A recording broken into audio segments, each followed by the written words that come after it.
Abdul mannan और मुजरिम कौन की पूरी टीम की तरफ से आप पर सलामती हो। नाज़रीन, इस वक्त हम मौजूद हैं फैसलाबाद की ज़िला कचहरी में, जहां हमें एक ऐसा शख्स जो अपनी रुदात लेके सामने आया जिसके साथ करोड़ों रुपए का फ्रॉड हुआ है। फैसलाबाद कचहरी ही नहीं बल्कि पाकिस्तान की तमाम कचहरियाँ, तमाम डिस्ट्रिक्ट कोर्ट्स, वहाँ पे ऐसे लोग पाए जाते हैं जिनके साथ फ्रॉड हुआ होता है और वो ज़िला कचहरी के साथ साथ थानों के चक्कर लगाते लगाते अपनी आधी ज़िंदगी गुजार देते हैं। आज हम आपके सामने एक ऐसे ही शख्स की दास्तान लेके आएंगे जिसकी तमाम तर जमा पूंजी एक प्रॉपर्टी के फ्रॉड की नज़र हो गई, और हम जानने की कोशिश करेंगे कि वो फ्रॉडिया शख्स कौन है जिसने उसके साथ जुल्म किया है और ये फ्रॉड टोटल कितने का हुआ, और आइंदा क्या पुलिस उसका साथ दे रही है या नहीं, क्या कानून नाफिज करने वाले इदारे उसका साथ दे रहे हैं या नहीं, और क्या उसे इस कानून के निज़ाम से कोई छोटी सी उम्मीद भी बाकी है या नहीं। नाज़रीन, इस वक्त हम फैसलाबाद ज़िला कचहरी में मौजूद हैं और ये शाम का वक्त है, लेकिन इसके बावजूद एक शख्स है जो यहाँ पे ज़िला कचहरी में धक्के खा रहा है और इनका रूटीन वर्क बन चुका है। ये रोज़ाना की बुनियाद पे या कुछ दिनों के वक्फे के साथ यहाँ पे आते हैं, अपने केसेस लड़ते हैं और फिर वापस चले जाते हैं, लेकिन मुल्ज़िमान का कुछ पता नहीं है।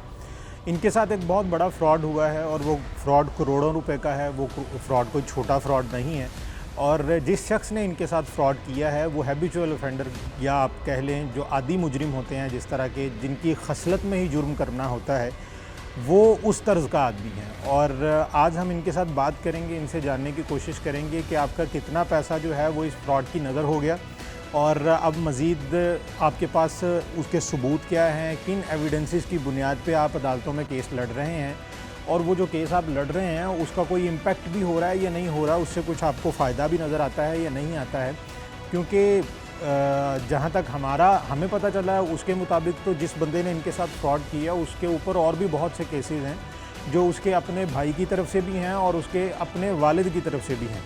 इसके बावजूद अगर कोई शख्स इसी तरह से खुलेआम घूम रहा है तो इसका मतलब है कि उसके अपने असर व रसूख भी मुनासिब होंगे कि जिनकी बुनियाद पे आज तक पुलिस उसको हाथ नहीं डाल सकी। वो अभी तक मफरूर ही है, उसके ऊपर उसको गिरफ़्तार नहीं किया जा सकता, यहाँ तक कि जो चालान काटा जाता है उसमें उसको कई बार मुख्तलिफ़ मुकदमात में गुनहगार भी किया गया है। तो अब हम इस पूरी दास्तान का जो है हासिल है वो हम सुनना चाहेंगे इस केस के मुद्दई से, और इसके बाद इन तक कौन सा शख्स लेके आया उस सारे मुकदमे को, और उसके बाद इनके वकील कौन हैं, इनके गवाह कौन हैं, और वो सारी सूरत हाल जो इस मुकदमे में है वो हम आपके सामने इस वक्त लेके आएंगे, और वो कौन कौन सी प्रॉपर्टीज़ हैं कि जिनकी बुनियाद पे ये मुकदमा दर्ज हुए और ये फ्रॉड जो है वो मंजर आम पे आया। नाम बताइएगा अपना। मेरा नाम जी मोहम्मद सलमान बेग है। सलमान साहब, कहाँ के रहने वाले हैं आप? मैं जनाब पिछले तकरीबन 16 साल से फैसलाबाद में बेवरेज कंपनी में काम करता रहा हूँ। बेसिकली मेरा ताल्लुक़ रावलपिंडी से है, और 2001 से लेके और 2019 तक डिफरेंट टाइमिंग में मैं कंपनी में जिस वक्त मेरी पोजीशनिंग होती रही, तो मैं तकरीबन 16 साल फैसलाबाद में आता जाता रहा हूँ। अच्छा। 1-2 साल का गैप पड़ के किसी वक्त में कहीं पोस्टिंग हुई। अच्छा, मुझे ये बताएं कि इस प्रॉपर्टी के केस से पहले भी आप प्रॉपर्टी का काम करते थे? हाँ जी, मैं बेसिकली आपको अपना तारुफ कराता जाऊँ। मेरे वालिद साहब एक सरकारी मुलाजिम हैं और मैं सेल्फ मेड आदमी हूँ। तो मेरी जो इब्तदा थी प्रॉपर्टीज़ के लेन देन की, वो शुरू कैरियर में मैंने एक दुकान से किस्तों की दुकान मैंने ली, प्लॉट लिया। उसके बाद थोड़ा सा मेरा शौक़ बढ़ता गया और मैं वक्त के साथ साथ ज़्यादा प्रॉपर्टी लेता गया, बेचता गया, प्रॉफिट आता गया, जैसे प्रॉफिट आता गया बेसिकली। अच्छा, तो चूँकि जॉब के साथ साथ एक अल्टरनेट मैंने रखा हुआ था कि इनकम का ज़रिया, तो वो इसमें मैं इन्वेस्ट। अच्छा, मुझे ये बताएं कि ये जो आपके साथ फ्रॉड हुआ है अभी रिसेंटली, जो आपके पैसे मारे गए हैं, इसकी इब्तदा कहाँ से हुई थी? किस बंदे ने आपको बताया कि जी यहाँ पे ये प्रॉपर्टी फ़रोख्त हो रही है तो आप यहाँ पे ले लें, अपने इन्वेस्ट कर लें? क्या आपने सोच के पैसे इन्वेस्ट किए थे? मेरे एक साथी थे, उनके पास इनका मुकदमा लगा हुआ था। ठीक है। उसको इन्होंने कोई कहानी वगैरह बताई कि जी मेरे साथ ऐसे जुल्म हो रहा है, मेरे भाई मेरे साथ जुल्म कर रहे हैं, मेरे वाले साहब ने जुल्म किया। ये वो बंदा जिसको आपने प्रॉपर्टी जिससे मैंने ली, उसकी मैं बात। ठीक है। तो उनको इस किस्म की बातचीत की। फिर उनके एक दोस्त थे लाहौर में, वो इनको साथ लेके आए, उनके मेरे साथी के साथ। और इनका नाम क्या है ये जो? मलिक यूसुफ साहब मलिक हमारे यूसुफ। दोस्त हैं, ठीक है। वकील भी हैं मेरे। तो और वो जो आपका मुल्जिम है उसका क्या नाम? मोहम्मद रिजवान। रिजवान, ठीक है। तो अब जो इनके दोस्त हैं वो उनका उसके साथ भी इनका ताल्लुक तकरीबन 20-25 साल थे। उसने आके इनको रिक्वेस्ट की कि यार इसका थोड़ा सा ये मामला है, इसको कुछ सेटल होने वाला है। तो मलिक साहब ने मेरे से बात की। तो ज़्यादातर चीज़ें चूँकि कानूनी मलिक मेरे वो साथी मेरे देख रहे होते थे, तो मैंने उन पर डिपेंड करके मैंने कहा ठीक है, अगर इस किस्म की कोई चीज़ है तो देख लेते हैं इसको। ठीक है। तो उसमें हमें जो चीज़ बताई गई थी वो ये थी कि जी मामूली सी केसेस हैं घर वालों के साथ के, तो मैं उन केसेस को सेटल करने के लिए अफोर्ड नहीं कर सकता। ठीक है। तो वो आप ये चीज़ ले लें मेरी, तो साथ साथ जो केसेस होंगे वो आप जो उसका वो होगा हिसाब किताब, तो वो साथ साथ आप उसको हैंडल कर लीजिएगा। तो ये बड़े आसानी से मैं आपके साथ लग के क्लियर करूँगा। ठीक है। अच्छा, ये सूरत हाल थी। अच्छा, उसके बाद वो प्रॉपर्टी क्या थी, किस तरह से आपका सौदा हुआ, वो ज़रा बताएं ना कि वो प्रॉपर्टी कौन सी प्रॉपर्टी आपने ख़रीदी, उसके इवज़ आपने क्या दिया, और क्या आपके दरमियान में जो सारे जो ज़वाबित थे वो क्या तय क्या हुए? अच्छा जी, इसमें ये था कि प्रॉपर्टी थी 7 सीज़ के नाम से एक शादी हाल है बटाला कॉलोनी के पास, हमीद सेंटर है गेटों के पास, ठीक। उसके अपोजिट। ये शादी हाल तकरीबन इसका रकबा 29 मरले। 29 मरले। और ये तकरीबन रनिंग पोजीशन में था, तो चलता आते जाते हम भी देखते थे कि इसके ऊपर कारोबार भी हो रहा है, बाकी चीज़ें। ठीक है। तो इसका जब बताया गया तो फिर इसमें चीज़ ये थी कि हमें ये अंडरस्टैंडिंग दी गई थी कि इस पर थोड़ा सा डिस्प्यूट है, जो कि इतना बड़ा इशू नहीं है, वो सेटल डाउन हो जाएगा। तो इसके अगेंस्ट मैंने इनको जिस वक्त एग्रीमेंट हुआ तो 50 लाख रुपए रकम, जो कि 3 मुख्तलिफ वक्तों में मैंने दी। ठीक है जी, जो कि चेक्स की सूरत में भी थी। टोटल कितनी अमाउंट में आपका एग्रीमेंट हुआ कि कितने ये पैसे सर देंगे, ये तकरीबन 10 करोड़ अमाउंट में हमारा फाइनल हुआ था कि 10 करोड़ अमाउंट इनको जाएगी, जिसमें से बयाने के तौर पे जो है 50 लाख रुपए, और कनाल व्यू कॉलोनी है समंदरी रोड फैसलाबाद बाईपास से आगे, उसके वहाँ पे 12 प्लाट 4.5 मरले के, और एक अदद डेरा टाइप मकान बना हुआ था जो कि 10 मरले का था। वो कहाँ पे था? वो भी यहीं पे इसी कॉलोनी के अंदर, कनाल व्यू कॉलोनी में। ठीक है। तो ये टोटल अमाउंट तकरीबन 3.5 करोड़ रुपए की बन जाती है लगभग। कैश 50 लाख रुपए, प्लॉट डाल के, प्लॉट डाल के, ये डाल के सारी चीज़ें, ये तकरीबन 3.5। तो ये जो प्लॉट आपने इस मद में दिए बयाने की शक्ल में, जो आपने साथ में दे दिए थे, इनकी आपने रजिस्ट्रियाँ करवा दी थी? नहीं, इसका ये था कॉलोनी से हमने कॉलोनी में जो फाइल थी वो फाइल हमने इनको दे दी थी कि फ़ाइल आगे इनके पास इनके नाम करवाई। इनके नाम करवाने के साथ साथ हमारा एक एग्रीमेंट हुआ था। उस एग्रीमेंट की आखिरी शिक ये थी कि अगर किसी वक्त में इनकी प्रॉपर्टी क्लियर नहीं होती तो ये अपनी प्रॉपर्टी आप अपने पास रख लेंगे और हमारी प्रॉपर्टी हमारे वापस कर देंगे। यानी जो प्लॉट, जो प्रॉपर्टी और जो पैसे दिए गए वो ज़रे बयाना के तौर पे थे, ना कि किसी और काम चीज़ के। समझ गए। तो वो आपने ये तय कर लिया था कि अगर इनका जो वो वाला रेस्टोरेंट है या वो जो शादी हॉल है, अगर उसके ऊपर जो केसेस चल रहे हैं वो वक्त के साथ साथ ऐसी नौयत हुई कि वो क्लियर नहीं हुए, तो ऐसी सूरत में जो आपके प्लॉट हैं वो आपके पास वापस आ जाएंगे। एग्जैक्टली जी, अमाउंट, प्लॉट और जो भी चीज़ें, और जो भी आपने जो अमाउंट जो 50 लाख रुपए आप बताते हैं वो भी आपको वापस मिल जाएगा। जी बिल्कुल। क्या हुआ उसके बाद फिर? उसके बाद जी एग्रीमेंट वगैरह होने के बाद एक दिन वैसे मैं रूटीन के तौर पे कोई डिच कोर्ट से वापस आ रहा था, तो मैंने सोचा कि मैं जाके ज़रा अपने प्लॉटों में नज़र डालता रहूँ। तो वहाँ पे जिस वक्त मैं कॉलोनी में गया तो एक प्लॉट की कंस्ट्रक्शन हो रही थी। अच्छा। तो वहाँ पे रुक के मैंने पता किया, मैं कि ये प्लॉट कौन बंदा बनवा रहा है। तो वो वहाँ पे बताया गया कि जी ये प्लॉट फलाने बंदे ने ख़रीद लिया है। ठीक है। अब जबकि जगह ज़रे बयाना के तौर पे रखी हुई है तो और वो कंस्ट्रक्शन शुरू हुई हुई है और वहाँ पे बंदे जो हैं वो बैठे हुए वो ये बता रहे हैं कि जी ये तो फलाने बंदे ने ख़रीद लिया है। दैन फिर मैं फौरी तौर पे भागा गया वहाँ पे सोसाइटी के दफ्तर में। मैंने सोसाइटी वालों से पूछा कि जी ये ऐसे ऐसे मेरा आपको भी इल्म है इस चीज़ का कि मेरा एग्रीमेंट है और मैंने अभी इसको बयाने के तौर पे दिए, तो ये किस तरीके से वो। तो उन्होंने कहा नहीं जी ये तो वो आए थे, उन्होंने हमारे से रिक्वेस्ट की तो ऐसे वैसे हुआ, तो ये तो सेल हो चुके हैं, अब तो इसकी कंस्ट्रक्शन हो रही है, तो ये हो रहा है, तो बाकियों का भी प्रोसेस चल रहा है सेल और परचेज का। तो उसके बाद फिर हमने डेफिनेटली कुछ ना कुछ करना था। हमने फिर पुलिस में भी एप्लीकेशन दी उस नहीं तो उसके साथ आपने रब्ता किया? जी उसके साथ रब्ता किया। रब्ता जिस वक्त मैंने उससे किया, मैंने कहा यार ये ऐसे ऐसे आपने सेल आउट कैसे ज़रा कर दिया? बयाना के तौर पे थे, आपने इसको आगे कर दिया। तो कहते हैं जी वो तो फाइलें आप मेरे नाम पे ट्रांसफ़र हो गई, मैं जो मर्ज़ी करूँ इसके साथ। अच्छा। तो जब ये बात होगी कि जी जो मर्ज़ी करूँ मैं इसके साथ, तो फिर हमने डेफिनेटली अपनी प्रोटेक्शन के लिए भी कुछ करना था। फिर हमने पुलिस में जो बनता था मुतलका थाने में उधर भी रिक्वेस्ट थी। उसके बाद फिर कोर्ट के थ्रू भी हम केसेस में गए। तो लेकिन अगर हम पुलिस की तरफ से देखें तो उसमें जो अगर चेक्स की बात करें या फिर इसमें पर्चे वगैरह की बात करें, वो चीज़ें चली ज़रूर, लेकिन किसी ना किसी वक्त के ऊपर आके वो पुलिस में किसी जगह पे अप्रोच वगैरह करके उन्होंने उसको शक्ल को चेंज कर दी। ठीक है। और अगर आप देखें बड़ा सिंपल सा केस है, एक बच्चे को भी समझ आ जाती है इस चीज़ की कि इस शख्स को हमने तकरीबन 3.5 करोड़ रुपए की अमाउंट और प्लॉट वगैरह की चीज़ें वो दे दी, हमें कोई चीज़ नहीं मिली, आपको कोई नहीं मिली। और मज़े की बात यह है कि जिस वक्त पुलिस के पास अगर हम जा रहे हैं, पुलिस को हम फेस कर रहे हैं, तो वो उधर हम अपने आप को मुजरिम महसूस करना शुरू हो जाते हैं। हमारे साथ रवैया ऐसे रखा जा रहा है। और सम केसेस में ये अगर हम देखें वहाँ पे गुनाहगार भी बटाला कॉलोनी थाने में जो चेक्स वगैरह थे उसके ऊपर गुनाहगार भी हुआ। उसके बाद हमने डीएसपी साहब को कॉल की कि जनाब अली ये इस तरीके से, मैं खुद ज़ाती तौर पे उनके पास गया कि जनाब ये मुजरिम है, इस तरीके से इसकी ज़मानतें कैंसिल हो गई, इसे अरेस्ट करें।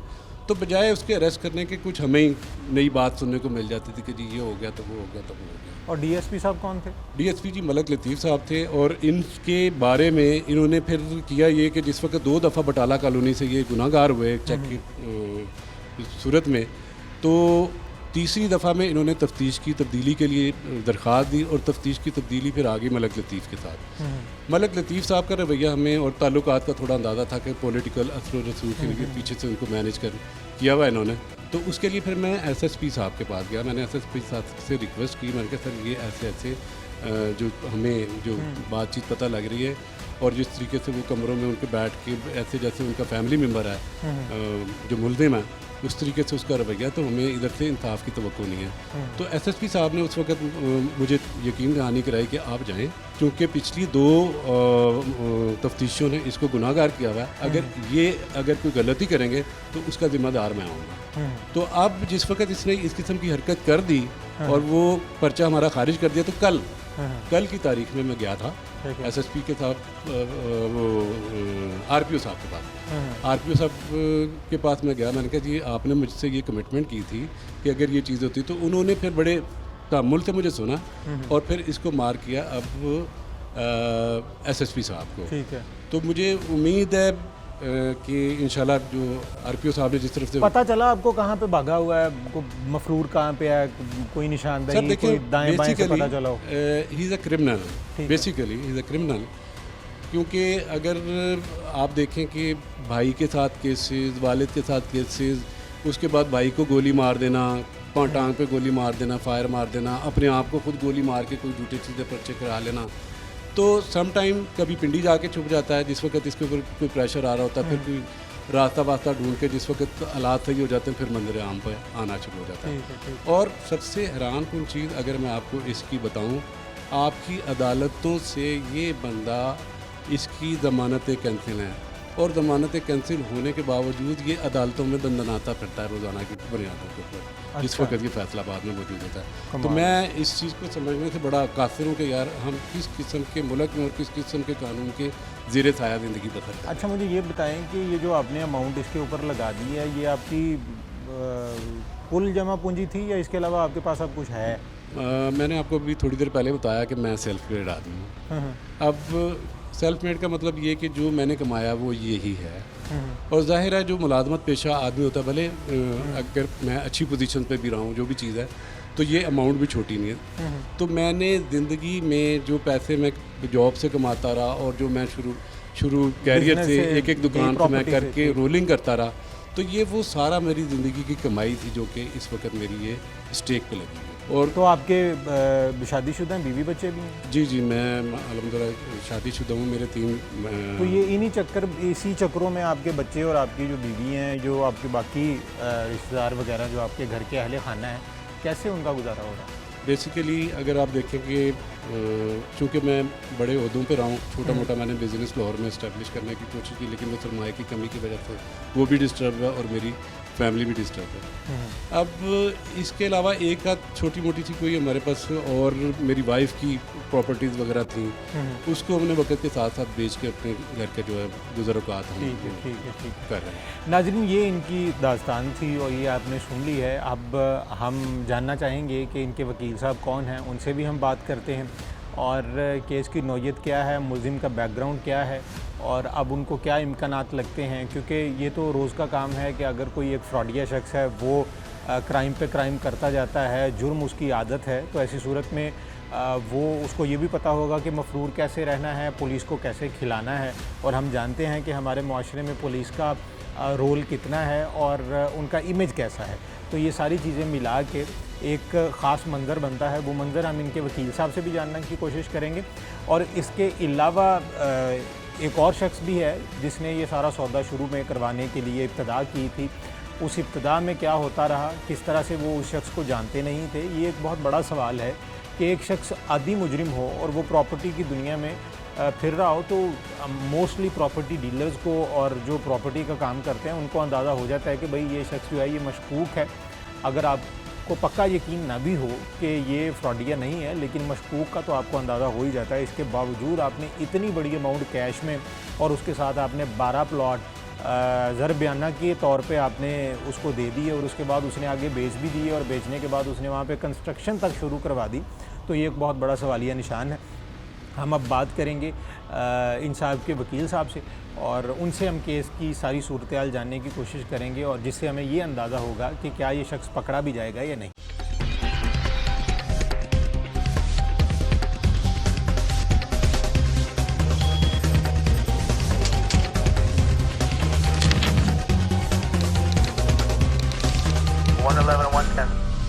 नाज़रीन, इस वक्त हम मलिक मोहम्मद यूसुफ अवान साहब के चैम्बर में मौजूद हैं और वकील हैं और एक नाम है इनका। और ये जो हमारे सलमान बेग साहब जिनके साथ हम पहले गुफ्तगू कर रहे थे, जिन्होंने अपने फ़्रॉड के मुतल्लिक़ तमाम डिटेल बताई है कि किस तरह से उनके साथ फ़्रॉड हुआ, किस तरह से उनका पैसा और उनके प्लॉट जो हैं वो खाए गए और वो सारी सूरत हाल और जो तमाम तर जो केसेस हैं उनकी सूरत हाल क्या है। उनके वकील जो हैं वो मलिक मोहम्मद यूसुफ अवान साहब ही हैं और इनसे हम जानने की कोशिश करेंगे कि ये मुकदमा जो है अब तक कहाँ तक पहुँचा है और जो मुलज़िम है जिसको हम समझते हैं कि वो आदी मुजरिम है, उसके पीछे मुकदमात कौन से हैं और अब क्या समझते हैं कि क्या ये जो सलमान बेग साहब हैं इनके जो प्लॉट हैं वो क्या वापस हो पाएंगे, क्योंकि इनके एक प्लॉट पे तो वैसे ही कंस्ट्रक्शन शुरू हो चुकी है कि हालांकि वो एक फ़ाइल ही गई थी उसके नाम पे ट्रांसफ़र, लेकिन उसने आगे बेच भी दी और बेचने के बाद उसने एक या दो प्लॉट, तो वो जो दो हैं प्लॉट या एक है, तो वो दोनों सूरतों में वो प्लॉट बिक कैसे गए और ये ज़रा हमें कानूनी तौर पे भी बताएं कि कैसे उसने ऐसा कर लिया और उसके बाद उस पर कंस्ट्रक्शन भी हो गई। अब ये तो बाय चांस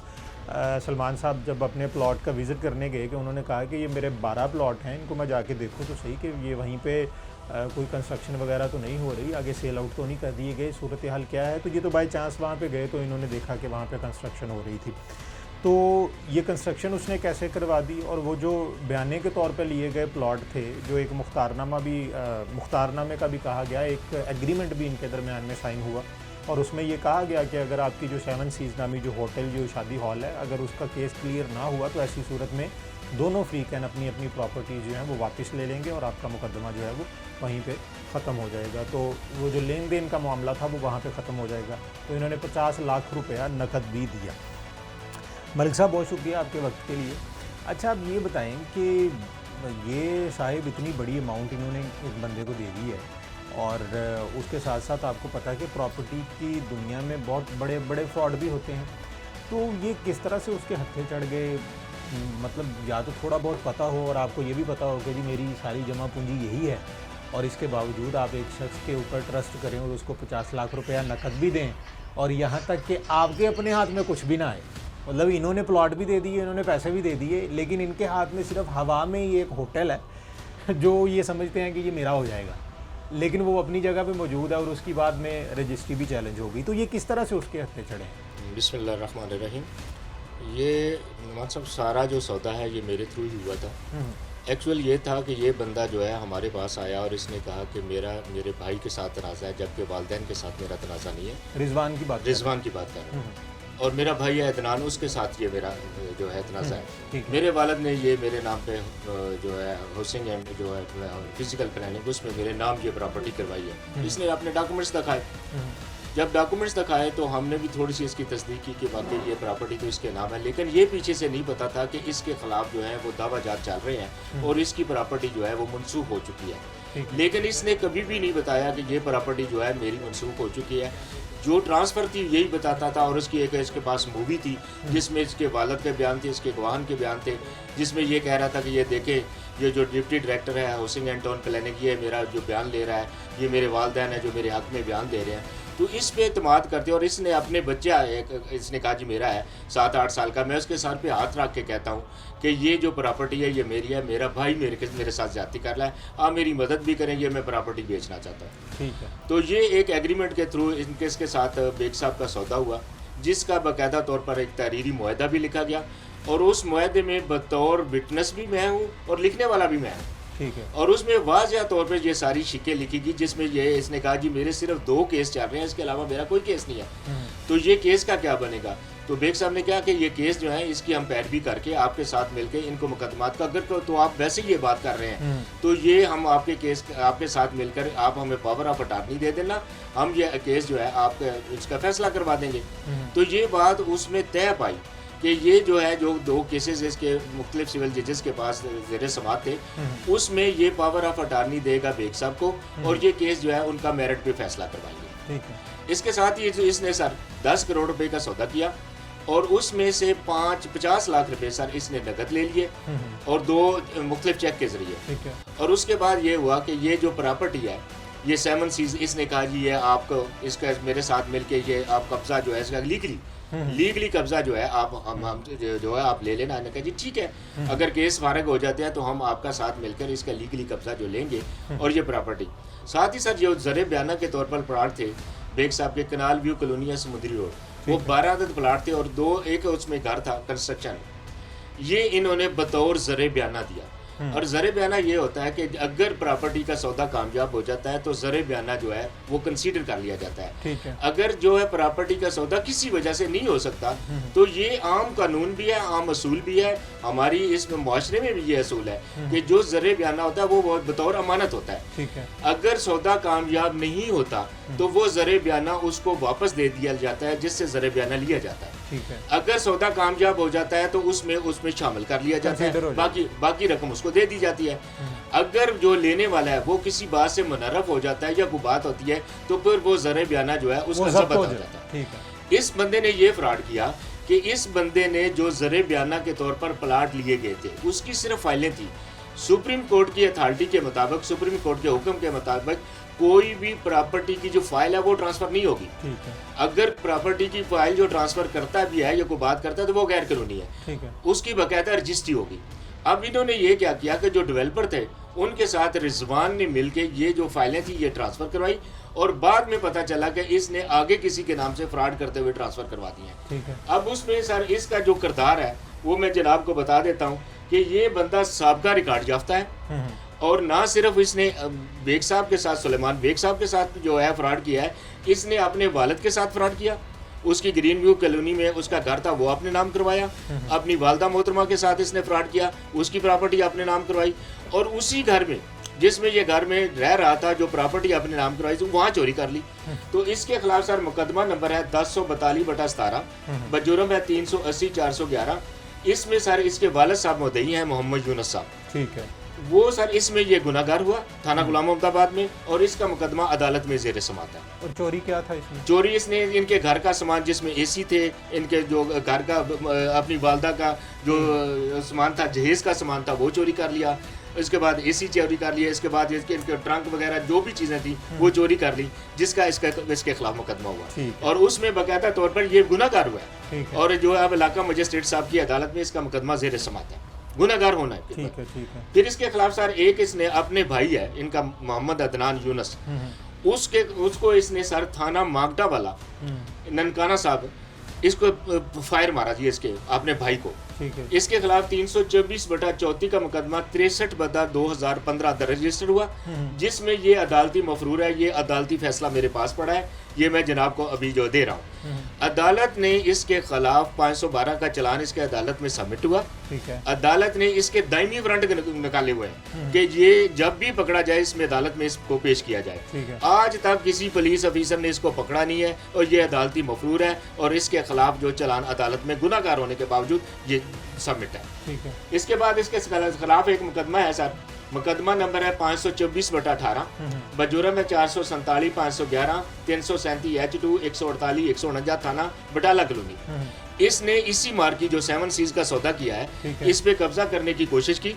इसके वालिद मोहम्मद यूनुस ने इसके खिलाफ मुकदमा दर्ज कराया और इसमें भी ये गुनाहगार हुआ। ठीक है। इसके साथ इसके खिलाफ एक और मुकदमा है 524/18, बजुर्म है 406 तेपे थाना समनाबाद। इसमें सुलेमान बेग साहब से इसने एक चेक लिया, उसके मुतबादल भी चेक लिया और असल चेक वापस करने की बजाय ये कहा कि ये जो चेक था जो पहला दिया हुआ था वो मुझसे कहीं गुम हो गया, आप मुझे उसके मुतबादल चेक दें।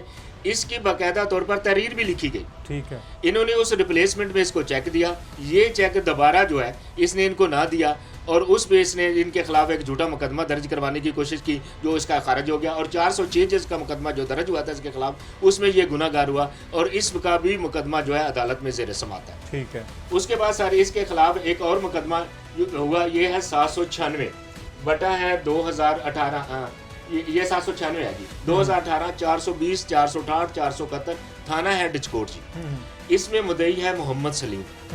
उसके अभी इसने एक प्लाट जो है जो वो सर फ्रॉड के साथ वो पोल लगाने के लिए उसका जो एग्रीमेंट बना था, जो बयान अल्फी लिखा, उसकी रोशनी में इसने जो जोएद नियाज मांझी साहब हैं जो डेवलपर है कनाल व्यू कॉलोनी, उनके साथ मिली भगत करके अपने नाम करवा लिया, जिसका इसके खिलाफ जो मुकदमा दर्ज हुआ। इसकी जो है एडिशनल सेशन जज साहब, मैं उनका नाम नहीं लेता, कई बार जमानतें खारिज हुई उन्हीं के पास से। उनके पास से। ठीक है। और इसको आज तक उसमें भी गिरफ्तार नहीं किया गया। उसके बाद आ गया कि इसका मुकदमा इनके खिलाफ था 430/19, वह जुर्म था 420, 468, 471। ये भी फ्रॉड का इसके खिलाफ मुकदमा था। ये थाना था सर बटाला कॉलोनी। इसमें सुलेमान बेग साहब से इसके खिलाफ मुद्दई थे। ये भी एडिशनल सेशन जज साहब है, जो मेरे पास आर्डर मौजूद है, मैं बताता हूँ क्योंकि किसी फाजिल अदालत का मैं यहाँ नाम नहीं लेना चाहता, वहाँ भी इसकी जमानतें खारिज हुई। ठीक है। अब इसके साथ जो इसका एक है बीवी का मामू लगता है, उसका नाम है मोहम्मद अकील मालिक, जो इसका हर मुकदमे में गवाह होता है और इसके साथ ही इसका जो है एक ब्रदर इन लॉ है जिसको साला कहते हैं, वो मुकदमे इसके साथ ही झूठे मुकदमात में कभी वो मुद्दई होते हैं, कभी वो गवाह होते हैं, तो उनके खिलाफ भी ये मुकदमा दर्ज हुए। उसका भी वो भी नहीं पकड़ा गया, उनकी भी जमानतें खारिज हुई। अब उनके खिलाफ जो है अकील मालिक इसका गवाह भी है, उसके खिलाफ मुकदमा नंबर 714/18 है। ये सारा 420, 468, 471 थाना समनाबाद। अकील मालिक इसमें मुलजम था, ये मुकदमा में गुनाहगार हुआ। ठीक है, यानी कि इसके खिलाफ भी 4-5 मुकदमे इसके खिलाफ। अच्छा, मुझे ये बताएं, अभी हम सलमान बेग साहब से हम पूछ रहे थे तो वो हमें बता रहे थे कि जी डीएसपी के पास भी जाते रहे हैं, एसपी के पास भी जाते रहे हैं, आउटपुट कोई नहीं है। तो ये इतनी लंबी चौड़ी अप्रोच है कि जी वो हर जगह पे मैनेज करते जा रहे हैं। डेफिनेटली सर, जो बंदा फ्रॉडिया होगा वो पुलिस वालों के साथ मिलके ही अप्रोच करके ही अपनी आप जान छुड़ा सकेगा ना। हालांकि जब कि इनकी तफ्तीश, इब्तदाई तफ्तीश हुई सर, थाना डिस्कोर्ट में हुई तफ्तीश, उसमें सर गुनाहगार हुआ, तफ्तीशी ने इसको गुनाहगार लिखा और अदालत में जब इसके ज़मानतों में ये पेश हुआ तो बाकायदा तौर पर फाजल जज साहब ने इससे पूछा तफ्तीशी से कि आप बताएं आपकी तफ्तीश क्या कहती है, तो वो थोड़ी देर खामोश रहा। उसके बाद जब दोबारा पूछा गया तो उसने कहा जी वाकई मेरी तफ्तीश में ये गुनाहगार है, लेकिन ये वहाँ से फिर भाग गया, ये पकड़ा नहीं गया। उसके बाद जब ये डीएसपी जो बटाला कॉलोनी है, ये किसी न किसी तरीके से तफ्तीश उनके पास ले आया, वो थे मलिक लतीफ़ साहब थे, उनके साथ इसने अप्रोच करा के, हालांकि देखिए साहब, ये जो मुकदमा था 430/19, इसमें इब्तदाई तफ्तीश जो है वो वाजिद खिची साहब है ASI, उन्होंने की, उसने गुनाहगार किया।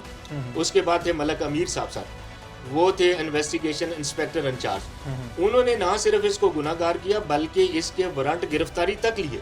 ठीक है। अब दो तफ्तीशी अफसर जब गुनाहगार कर रहे हैं तो एक सिंपल डीएसपी जिसके पास जाता है, जो इनको सुनता भी नहीं है, ये कहता है जी इनका मुकदमा खारिज हो गया, ठीक है। तो इन हालात में जो तफ्तीशी अफीसर जिन्होंने किया, या तो उनके खिलाफ 155C का पर्चा देते ना, ये बात करते कि आपकी तफ्तीश जो है मैं उससे इत्तेफाक नहीं करता, आपने गलत किया है, 2 बंदे हैं, 2 बंदों के खिलाफ फिर महकमाना कार्रवाई होती, तो फिर उसके खिलाफ ये लिख सकता था कि ये बंदे जो है इन्होंने इब्तदाई तफ्तीश गलत की है, लिहाजा इस तफ्तीश में इनको मैं बेगुनाह करता हूँ।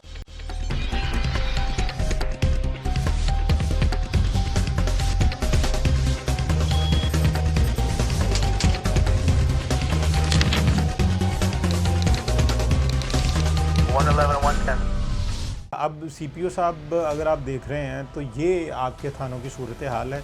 ये जो आपने अपने बाहर सीपीओ ऑफिस के बाहर बड़ी शानदार सी तस्वीर लगा रखी है, खुली कचहरी है और बड़ा कुछ चल रहा है, आपको भी पता कि क्या कुछ चल रहा है। और ऐसी सूरत हाल में लोगों के साथ करोड़ों रुपए के फ्रॉड होते हैं और उसके बाद फिर पहले तफ्तीशी उनको गुनाहगार करते हैं और उसके बाद वही शख्स जो मुद्दई होता है वो कभी डीएसपी के पास और कभी एसएसपी के पास जाके धक्के भी खाते हैं और इसके बावजूद उसकी कोई आउटपुट नहीं निकलती। और जैसा कि मलिक साहब कह रहे हैं कि अगर कोई तफ्तीश गलत है तो ठीक है, आप महकमाना कार्रवाई करें और उनको आप उड़ा दें, ये तो शौक़ से आप करना चाहेंगे कि मतलब अगर आपके मातहत कोई पुलिस वाला अगर कोई काम नहीं बेहतर तरीन तरीके से कर रहा। अभी कल भी रिसेंटली एक SHO को रिश्वत लेते रंगे हाथों पकड़ा भी गया है और उसका मैं नाम नहीं लेना चाह रहा, अनटिल अनलेस के उसका जो मुकदमा है वो एंड पे नहीं पहुंचता और उसका फ़ैसला नहीं होता, लेकिन पकड़ा तो गया ना। तो ऐसी सूरत हाल में जब आप अपने ही मुलाजमीन के ख़िलाफ़ महकमाना कार्रवाइयाँ बड़े शौक़ से कर रहे हैं, तो ऐसी सूरत में आपने उन लोगों के ख़िलाफ़ कार्रवाइयाँ क्यों नहीं अमल में लेके आए जिन्होंने तफ्तीश में उस शख्स को गुनाहगार किया था। बताते कि जी ये सारी की सारी तफ्तीश जो है ये झूठ है, ये फ्रॉड है, और अगर वो सच है तो फिर आप एसपी या डीएसपी साहब वो क्या कर रहे हैं अपने ऑफिस में बैठे हुए, वो एक बंदे को सुनते हैं और उसके बाद देखें जी इस सारे मुकदमे में अगर एक बंदा ये कहता है कि मेरे पास तो आया ही कुछ नहीं है, मेरे से सिर्फ गया है, मेरे से 50 लाख रुपया भी चला गया, मेरे से मेरे प्लॉट भी चले गए हैं, और इसके बावजूद वो यहाँ पे कचहरियों में थानों के और कचहरी के और अदालतों के चक्कर लगा रहा है और उसके हाथ में कुछ नहीं आया, और इसके बावजूद वो आपके डीएसपी के आपके एसएसपी के ऑफिस में जाता है तो उसको ये लगता है कि शायद वो खुद मुजरिम है, उसके साथ इस तरह का रवैया रवा रखा जाता है। तो ये एक बहुत बड़ा सवालिया निशान है आपकी कारकर्दगी पे भी जनाब सीपीओ साहब कि आपके मातहत एसएसपी और आपके मातहत सीपीओ साहब जो एसएचओज और जो आपके डीएसपीज़ हैं उनके कारनामे ये हैं कि वो एक मुलजिम को जो कई मुकदमात में मुलव्वस है, जो कई मुकदमात में नामजद है, उसको आपकी पुलिस गिरफ़्तार नहीं कर सकी। या तो वो को बैतुल्ला मसूद तो है नहीं कि जो कबायली इलाकों में जाके छुप गया और आप उसको पकड़ नहीं सकते।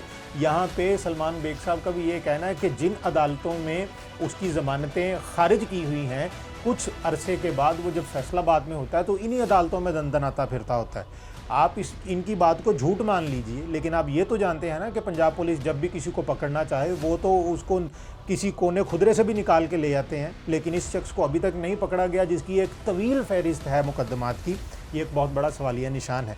अब हम एक और शख्स से बात करेंगे जो इस तमाम तर सूरत हाल में ये जो प्रॉपर्टी का सौदा हुआ था इसमें उनका भी एक किरदार था, उनसे भी हम बात करते हैं और उनसे भी हम जानने की कोशिश करते हैं कि आपका किरदार क्या था और आपको क्या लगता है कि क्या इसमें कुछ बेहतरी आ पाएगी या नहीं।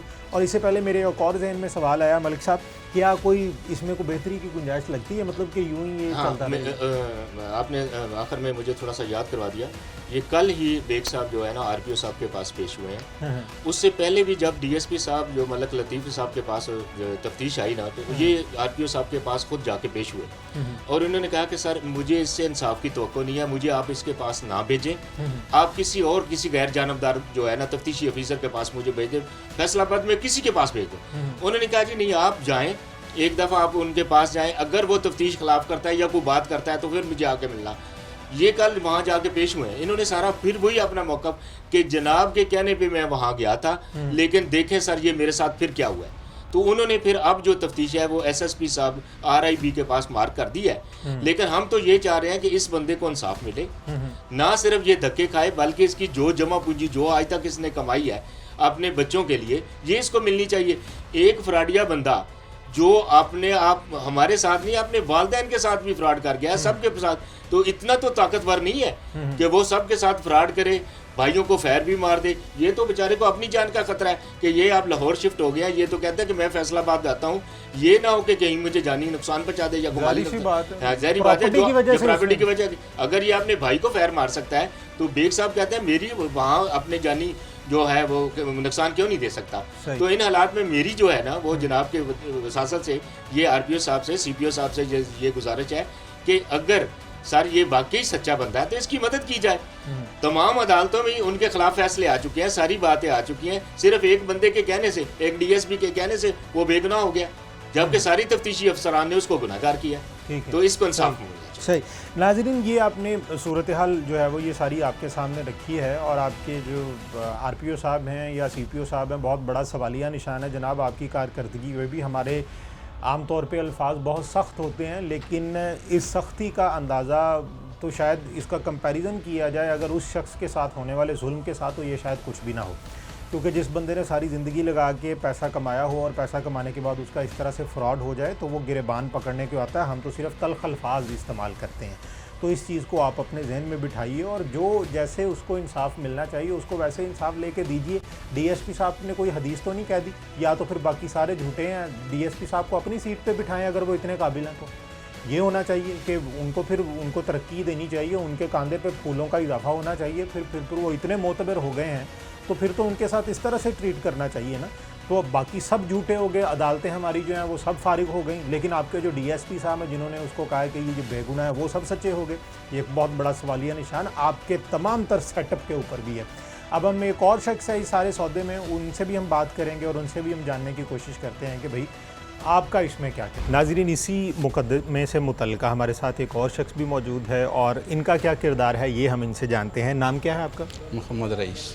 रईस साहब, ये जो सलमान बेग साहब के साथ फ्रॉड हुआ है, इस मुकदमे में आपका क्या सारा सौदे में रोल क्या था? सर, ये जितनी प्रॉपर्टी प्लाट है कनाल व्यू हाउसिंग स्कीम के, मैंने ये इंस्टॉलमेंट में बेग साहब को लेके दिए थे। इन्होंने बड़ी मेहनत से 3 साल में इसके पैसे अदा किए हैं, लेकिन उसके बाद ये क्लियर होने के बाद ये जो फ्रॉड हुआ वो आपको पता है। अच्छा, मुझे ये बताएं कि ये जिस तरह से इन्होंने अपनी फ़ाइल उस बंदे के नाम पे ट्रांसफ़र की अपने प्लॉटों की और उसके बाद फिर वो उस शख्स ने आगे किसी को बेच दिया, ये आमतौर पे आपने कॉलोनी में वहाँ पे प्लॉट लिए भी हैं, बेचे भी हैं, सब कुछ किया है, ऐसे हो जाता है? नहीं सर, वो ऐसे हुआ है ना, इनको उन्होंने इत्मीनान में लेके ये इसके साथ जो सौदा किया है प्लाटों का, होता ये है कि ये एग्रीमेंट में लिखा जाता है कि ये फाइलें हमने आपको इस इतनी रकम के एवज दे दी हैं और आपने वो हमारे ना करनी है, हम ये आपके नाम कर देंगे। लेकिन उन्होंने ये जो अपना इससे पहले जो फ्रॉड किया, उन्होंने अपना तो खुद दिया ही कुछ नहीं है। इनकी जो फाइलें हैं उसको वो औने पौने करके 2.5 लाख में 3 लाख 5 लाख वाली जगह 2.5 लाख में करके तो वो बेचनी शुरू कर दी उधर। ठीक है, ये तो भाई वैसे मतलब कि नाम मुनासिब था इसके लिए, लेकिन उन्होंने कर लिया। तो फ्रॉडिये आदमी थे, झूठे थे। सही। तो अब इसका आपको उन प्लॉटों का कोई सद्देबाब होता नज़र आता है? कैसे होगा वो देखो, प्लॉट इनको तो, वापस आ देखो, सकते हैं? हाँ, इंशाल्लाह अगर अपना इंतज़ामिया चाहे तो हर हल हो सकता है। देखे ना, वो एक आदमी इश्तिहारी है, माँ बाप का इश्तिहारी है, अदालत का इश्तिहारी है, तो ये तो शरीफ आदमी है, इसको इसकी चीज़ मिलनी चाहिए। हम दुआ भी करते हैं अल्लाह से और अपील भी करते हैं। ठीक है नाज़रीन, ये इस पूरे केस की सूरत हाल है और ये इस तरह से हमारे पास जब मुख्तलिफ़ किस्म के लोग आते हैं और आके अपनी रुदात सुनाते हैं जिनकी कोई नहीं सुन रहा होता, मतलब अब इस बात से अंदाज़ा लगा लीजिए कि एक करोड़पति आदमी अपना करोड़ों रुपया दाव पर लगा दिया उसने, और उसके बाद फिर वो करोड़ों रुपया दाव पर लगाने के बावजूद, अपना 50 लाख रुपया नकद देने के बावजूद, अपने प्लॉट देने के बावजूद, वो इतना भी असर व रसूख नहीं रखता कि इतने मुकदमात जिस शख्स पे दर्ज हुए हों उसको पकड़वा सके, उसको गिरफ़्तार करवा सके। ये सूरत हाल है हमारी इस कानून नाफिज करने वाले इदारों की, और सारे जो सिस्टम है हमारा कानून का, जो इसके ऊपर एक बहुत बड़ा सवालिया निशान है। ये इसी की सूरत हाल है जिसका हम तज़किरा कर रहे हैं। अब आने वाले वक्त में पता चलेगा कि पुलिस सलमान बेग साहब के साथ क्या ताउन करती है, हमारी अदालतें किस तरह से इंसाफ दिला पाती हैं, और क्या वो शख्स जो इतने बड़े फ्रॉड का मुर्तकिब हुआ है और इस वक्त वो मुख्तलिफ़ शहरों में घूमता फिरता है, जिस शख्स ने अपने भाई को फायर मार दिया, जिस शख्स ने अपने बाप के ख़िलाफ़ मुकदमा दर्ज करवा रखे हैं, जिसने अपने ही बाप की प्रॉपर्टी पे जो है वो कब्ज़ा करने की कोशिश की है, ऐसे शख्स को भी अगर हमारी पुलिस या हमारे कानून नाफिज करने वाले इदारे नहीं पकड़ पाते तो ये एक बहुत बड़ा सवालिया निशान उन तमाम लोगों की ज़िंदगियों पर भी है जो इस मुआशरे में ज़िंदा रहते हैं। तो आने वाले वक्त में पता चलेगा कि क्या ये शख्स जिसने फ्रॉड किया है ये मुजरिम है या असल मुजरिम वो है जो इसको पकड़ नहीं पाए।